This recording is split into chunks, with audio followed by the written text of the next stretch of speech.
this is Marina. Today we're going to look at some of the signs that you are involved with an emotionally absent man. We're going to actually focus on women today, but we're going to be looking at the men. What are the signs that you're involved with an emotionally avoidant man? A man who doesn't actually want to put in and to give you that connection that involves responsibility, because relationships are responsibility, and to give you back what you're putting in. So when we connect, and if we're going to be talking about connecting in love, then that requires us to share our vulnerabilities, but also to have the person that we're with wanting to hear us, to protect us, and we're wanting to also set up a relationship that is going to be based on mutual goals. So we have goals that we're moving in the right direction, and even our individual goals are also contributing to the relationship.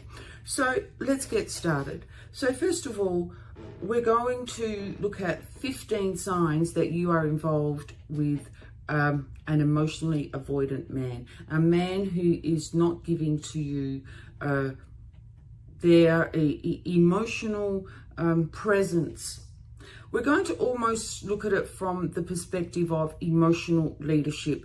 Now, many men can lack this even in marriages, in relationships. Often when couples present to me here at the clinic, you'll hear, I'll hear the woman often saying things like, he's just not there. He comes home and he just doesn't open up, doesn't share his feelings, and we can go and just, we can be in silence for quite a while. I don't know what he's thinking. Or another thing is that the woman can start to become quite angry that she's always the one needing to organise the social activities.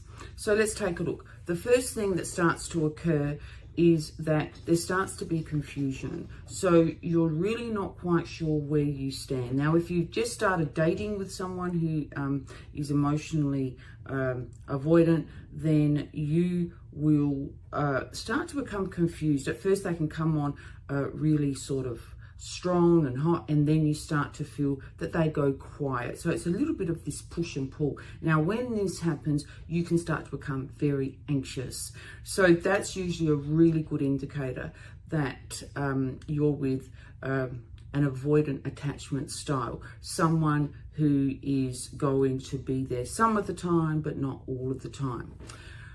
Number two, you don't plan goals. So at first it can be quite fun and you're doing lots of things together socially, but then all of a sudden this man won't make future goals. And if you start talking long term, if you say, oh well, at Easter time we could go here, then they'll go quiet.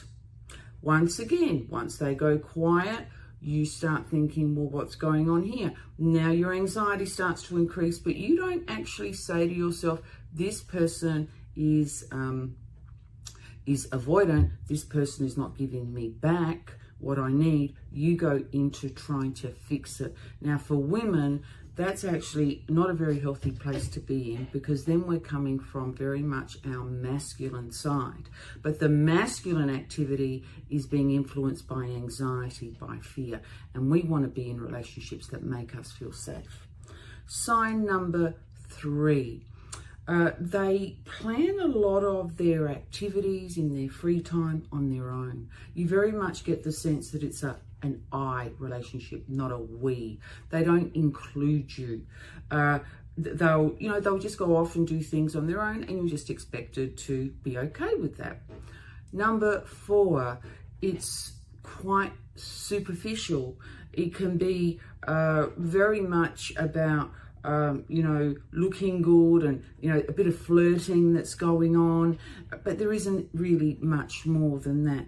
Oftentimes in these long-term relationships, if you become long-term in a relationship with an avoidant attachment style, you usually can quite often only connect in sex.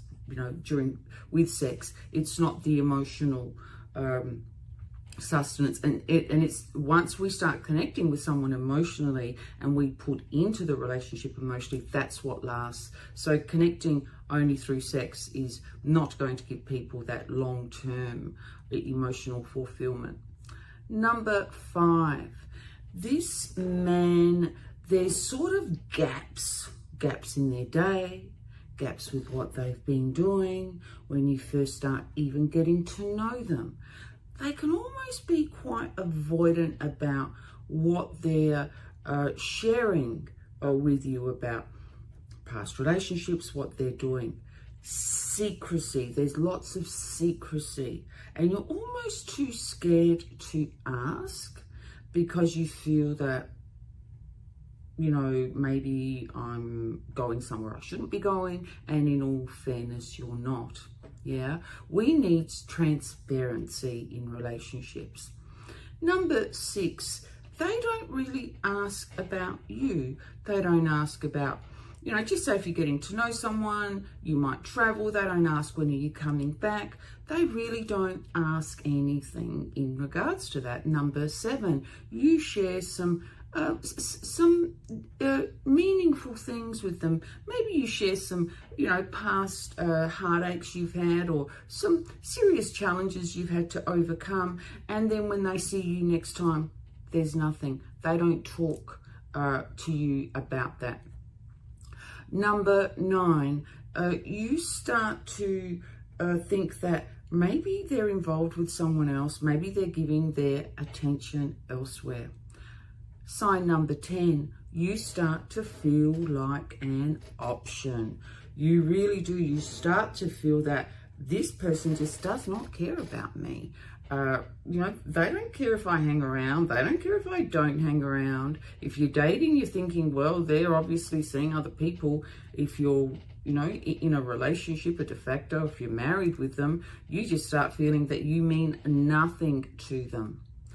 Sign number 11, they are always in their head, meaning that if they're with you, once you've established a relationship, they don't say much. And they can become quite angry if you sort of like start to say, well, is something wrong? They can almost snap at you. Sign number 12, they blame you. If you start saying that you want to work on the relationship, they will often agree that yes, we can work on this, but they won't go much further than that.